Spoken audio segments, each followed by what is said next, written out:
One of my first exposures to gender fluidity came from a 2007 mahou shoujo anime called Shugukera.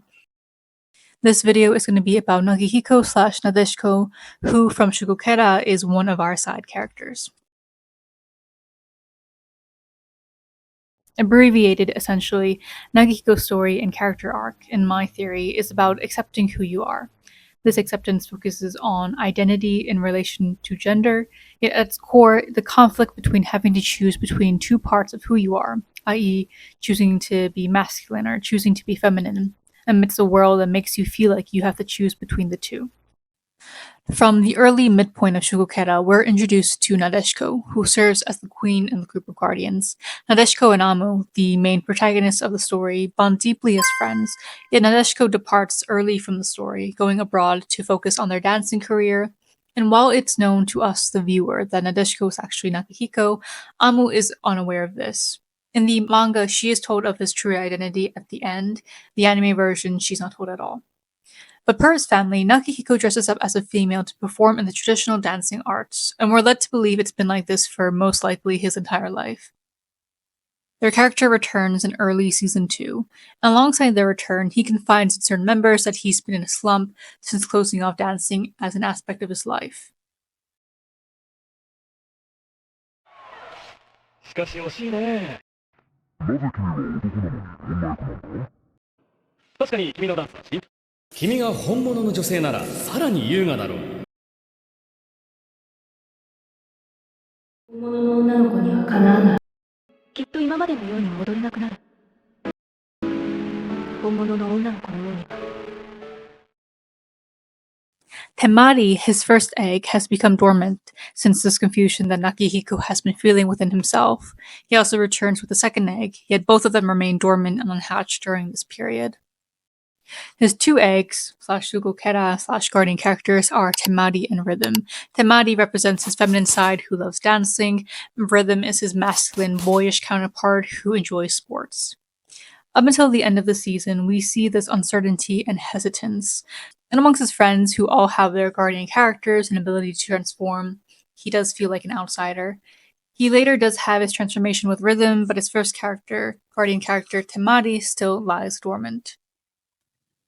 At the finale of the second season, the protagonists are all fighting the villain's antagonists, or ex-eggs. Nagihiko and Rima are paired together in combat.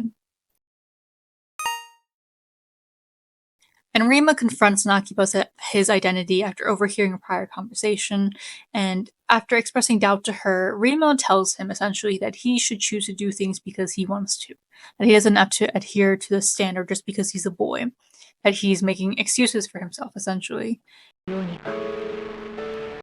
くだらない。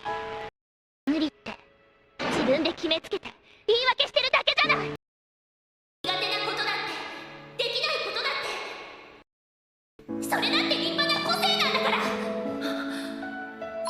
And this sparks something within Nagihiko when he realizes maybe he doesn't need to choose. Maybe he can just be a person who enjoys dancing, who happens to be a boy and also who happens to enjoy dancing because that's what it is. And this leads him to have his transformation with Temari, called Yamato Mahime. 女の子の真似をする必要なんてないんだ。子として育った男の子の僕にしかできない踊りが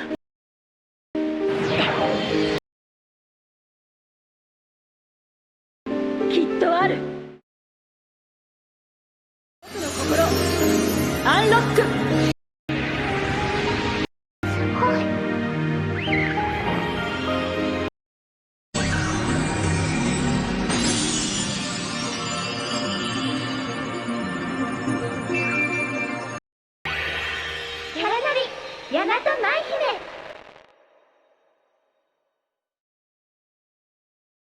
When I tell you this was absolutely one of my favorite transformations in the show as a kid, and even still, it is so utterly beautiful, graceful, just gorgeous to look at. I feel acceptance is the core meaning of Nagihiko's transformation. Acceptance from Nagihiko, but this acceptance was only made due to Rima, her belief in him, and that push that she gave him to make him realize that he should do things his own way. Now, Rima Nagihiko kind of have an interesting little dynamic, which gives the lore behind this just a little bit more interesting. So Rima doesn't really like Nagihiko because she feels this like envy and jealousy towards him and this competitive nature. And she knows he's been hiding something, that's why she's not been able to like she's very cautious with him. But gradually throughout the show we do see them progressively bond, but still there's a little something. And then when she discovers that he's actually a boy, she is one of the first people who knows his secret and also completely accepts and validates him. This leads Nagihiko to believe in himself, and that evokes his transformation. It is acceptance, and it is so beautiful in this part of his identity, and also the acceptance and the impact of being able to have people who believe in you as well as believing in yourself. They later perform a special attack called the Queen's Waltz, which is a collaboration and harmony between the two queens, past and present. Something about it is just so iconic. This scene, I never quite understood when I was younger. I know it hit me, and I loved the transformation, but I never really understood its implication. Seeing Nagihiko be able to be like, no, like, I can choose both. I can be both because I am. And even though this is a kids show, I think it does bear a lot of symbolism and meaning to viewers to see that no, like you don't have to choose to be one thing or another. You can absolutely be anything and everything that you want to be, and it doesn't cross out anything else that you are. The thing is, we can correlate this to present day time because there's, as we all know, there are social connotations, stereotypes, gender roles, etc., etc. And if I give you a couple categories, say like cooking, baking, reading, taking care of yourself, working out, makeup, so on and so forth, dancing, sports, I'm 110% sure anybody you see those categories, you can immediately just categorize them into whether that's guy stuff or girl stuff. Because that's how ingrained into us, or that like pink is a girl's color and blue is a guy's color. That concept that pink is for girls, blue is for boys, only started around like the 1900s. Historically, pink was considered a masculine color. I did a video like 2 years ago where I discovered that pink was originally a masculine color, as it's close to the color red. Red holds meaning of like passion, anger, intensity, and pink is close to that, so it's quite synonymous back then. I love seeing that trend of like guys who like wear pink or try girly stuff, because it's more than just trying girly stuff. It's just about, I think for me, the core of it is just enjoying what you like. Why must we choose between things that we equally enjoy? Why, void of social dogmas and connotations, there is no reason. Why can't a person enjoy video games and also like makeup? Why can't a person like pink also, be super girly and feminine, also like things that may be a bit traditionally more masculine? All those those notions have been created by us. Nothing about these things inherently scream or indicate femininity or masculinity.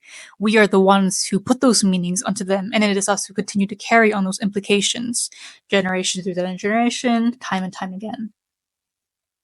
And so in this case, in Nagihiko's case, who this video is about dancing and sports.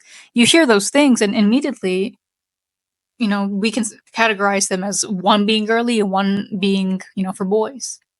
Because that's just how society has cultivated us to view these things as two very far distant ends of the spectrum. But why must we choose? Why can't we just enjoy things? That's basically what this video is about. Like, why can't we just enjoy things? So there are some discussions online about Nagihiko and whether or not we can consider him as being either simply cross-dressing or being gender fluid. Flower Fairy 13 on Reddit did give a plausible theory on Nagihiko, and I will link this Reddit thread in the description down below. It's quite an interesting discussion. But let's look at some definitions on these two terms. So gender fluid are relating to or being of a person whose gender identity is not fixed, or the ability to freely and knowingly become one of a limitless number of genders for any length of time or any rate of change. Gender fluidity recognizes no borders or rules of gender. Cross-dressing, a person who wears clothing atypical of the other sex. My personal opinion is that I do believe Nagihiko lies somewhere in the middle of this because it is a bit of both, I'd say. Like, yes, he does dress as a woman, but also he was raised to be a girl as well. So it's not just the act of dressing as a woman, but also in relating into some parts of femininity as well. I think it's the understanding that he can choose to be the things he wants to do for himself and not the world. Labels such as like femininity and masculinity cast aside. But what do we think of Nagihiko? Would you consider him either gender fluid or cross dressing? Would love to know your thoughts. But this will be all for today. Thanks for watching and take care.